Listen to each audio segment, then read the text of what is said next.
Cruse news time. Well, I've been digging into this document from the CDC about the extension of the conditional sell order, and two things keep bubbling to the top of my brain. One really positive, honestly, and one really troubling, honestly.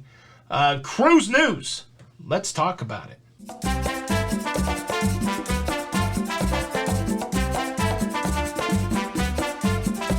Hey, what's up, everybody? Welcome back to Lido, Loca. I'm your host, Tony, here with the latest Cruse news updates. Well, today we're going to be talking CDC. We're going to be talking the extension of the no-sell order. I've got some results for the giveaway last week, and today we have a sponsor. A big shout out and thank you to today's sponsor, Surfshark VPN.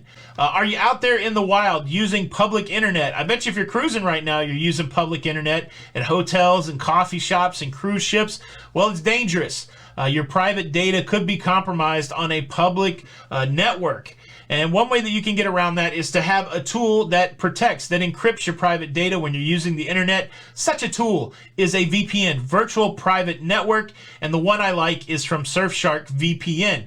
The main reason I like it, super simple, for one price, it covers all of your devices in your whole family. So my laptop, Jenny's laptop, our phones, all covered under one account on Surfshark VPN, and it allows you to surf the internet with some peace of mind that prying eyes won't get at your public data. The other thing it does is it removes any geo barriers. There might be websites that only want you to connect to them if you are like inside the United States. Well, sometimes you're not in the United States. Sometimes you're in the Bahamas, or sometimes you're in the middle of the ocean. And with a VPN, you can act like you're in the United States by connecting to a server in Miami, that kind of thing. VPN removes geo barriers. And you know why I like Surfshark VPN? Because they always have a great deal for the locafam. For us here at Lido Loca, you can use the promo code Lido Loca to get 83% off plus 3 extra months for free. Surfshark has a 30-day money-back guarantee, so there's no risk to try it out. You can surf with your own set of rules. The link is in the description below.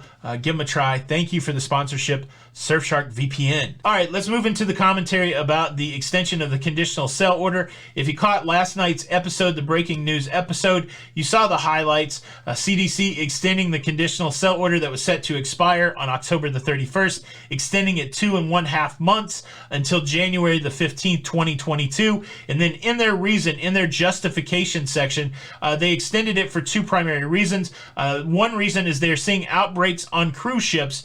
They listed a variety of outbreaks from July into early September where they've seen cases, multiple cases on cruise ships, where they had investigated, where they'd seen the procedures and things, why these outbreaks were in place.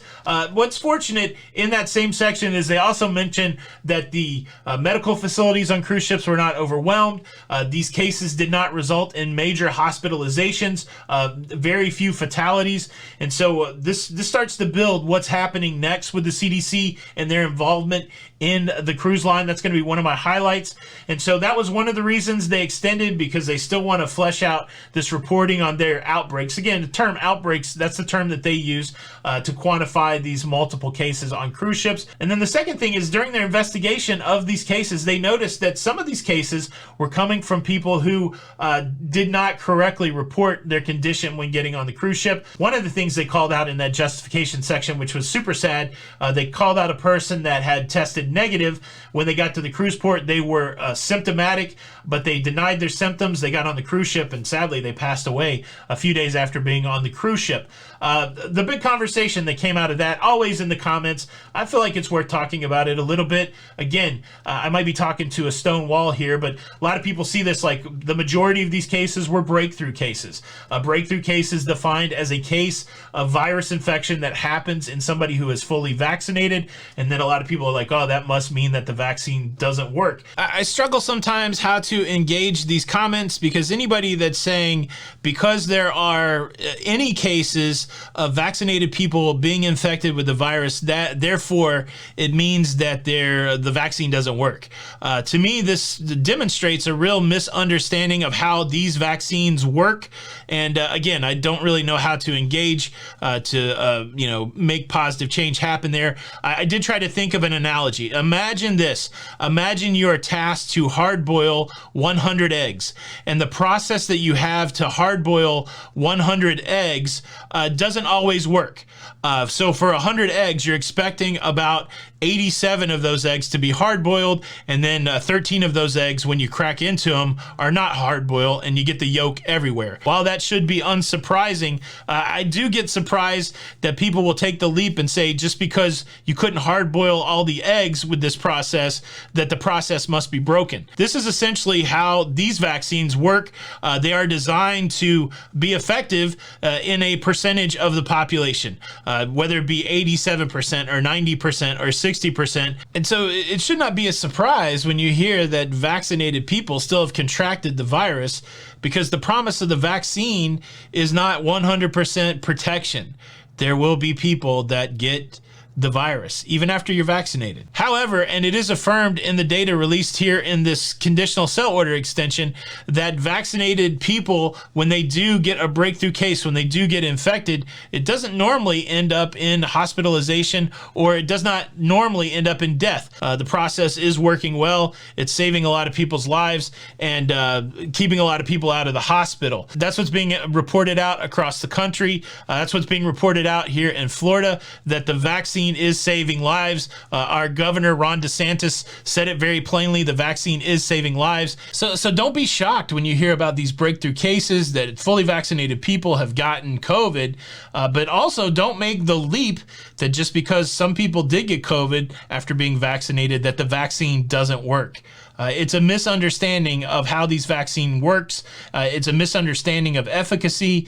It's just a misunderstanding, and I feel that the more that this misunderstanding is spread around, the more confused people get. But enough of the vaccine talk, man. I really hope that resolves, because I really see it as a struggle for people to communicate, because people are just communicating from two different sets of understanding. If you noticed this, I went back and re-recorded this part, and I moved my microphone and the light went out. But let's get back to the less good audio rest of the show, because I did make two promises about what I wanted to tell you. The first aha moment, and I've already alluded to it, is a negative aha moment, that maybe some people are not being honest when they get on the cruise ship. Now, it's a tough call. Think about it. Put yourself in this circumstance. There are a lot of symptoms when it comes to COVID. It could include a runny nose. It could include a slightly sore throat. It could include many things that are also symptoms of other things. Allergies, a variety of other things that happen in life that are not COVID. And so I can imagine being the person that gets the negative COVID test 2 days before my cruise, and then when I show up on the cruise, yeah, I got a tickle in my throat. I got a little stuffed up nose. Does that mean I got COVID? I don't think so. I just took the COVID test and said I was negative 2 days ago. So it's a nuanced thing, right? We continue to say, look, be honest. If you really feel sick, don't get on the cruise ship. But what do you do when your symptoms are symptoms that could be symptoms of something else, and you've already had your negative COVID test? Do you raise your hand and say, well, I don't know, I might have COVID? That's probably the most precise thing to do, but is that what people are doing? I don't know. I think that's open for conversation. I think every person has to wrestle with their own how am I feeling kind of thing. Do I feel really sick? Am I being symptomatic? But one thing that was definitely called out in there is that under investigation, there were people that were got on the cruise ship with symptoms that could have been COVID symptoms that they probably shouldn't have. And then the other thing is people manifesting symptoms on the cruise ship and not going to the doctor right away. And so let me put that out there. If you don't feel good, go to the doctor on the cruise ship. That's the right thing to do, even though you might be worried about one thing or another. But this is one of the things that was highlighted in the CDC investigation. That's the negative thing. I don't know how we address that. You know, there's people saying, oh, I bet you a lot of these people had fake vaccine cards. I don't know anything about that either, but I'm sure there's endless possibilities. But yeah, either way, COVID was on the cruise ship. That was one of the reasons that they extended this order. So certainly cruisers are on the hook to accurately self-report their health condition when they get on the cruise ship. That's a challenge, but I did find something really positive in this report yesterday. I'm going to share that with you, but first let me quickly invite you to subscribe. If you like staying up to date with everything that's going on in cruising, please consider subscribing with the notification bell on. That way you don't miss out on any of these episodes. Thank you in advance. Also, I got a little housekeeping from last Tuesday's episode. You remember the show where we talked about what our cruising profile is, knowing thyself. What are the 5 questions you ask before you go on a cruise? I said if you shared your 5 questions with me, you would be in the drawing to get a pair of free t-shirts. Well, Susan Dykman, you are the winner. Send me an email at tony@lalidaloca.com and somehow identify yourself to me, and we will get your t-shirt sizes and send you out a couple t-shirts. Congratulations. The second reason that they extended this order that necessarily doesn't live in that justification area is the CDC is developing a voluntary program through solicitation of inputs from stakeholders, cruise lines, port officials, that kind of thing.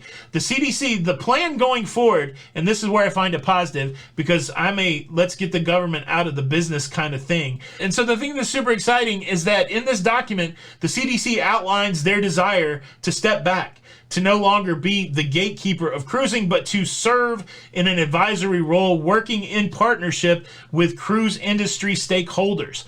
They've gone through this process where they've sent out questionnaires. Hey, what do you think about this? What do you think about that? Like one of the questions is, hey, cruise line, what do you think about the color-coded ship chart? Do you think we should keep using that? The cruise lines don't think they should keep using that. That was interesting. But that kind of thing. And so they said the other reason that they're extending out this order for 2.5 months is so that they can put the final touches on that advisory voluntary program that cruise lines could either be a part of or not be a part of. So the positive takeaway for me out of that is it does seem like the CDC is going to be out of cruising by mid-January. Now, I know some people don't believe that, but that is the clearest language I have seen during this whole process, that it does look like there is an exit strategy for the CDC. And I believe it. I believe the cruise lines should be able to sink or swim on their own. Apologies for the punny there. But yeah, I do believe that the cruise line should be self-regulating. I do think they should hook up and work advisory style with the CDC. I think it's in the cruise line's best interest to keep people healthy. Their profit is tied to people's health. So all in all, while we have 2.5 more months of oversight, I do see an exit strategy. And for that, I am excited. What do you think? I think the biggest challenging question in the show today is, what do you do if you feel some sort of sickness before you get on a cruise? Do you bail out?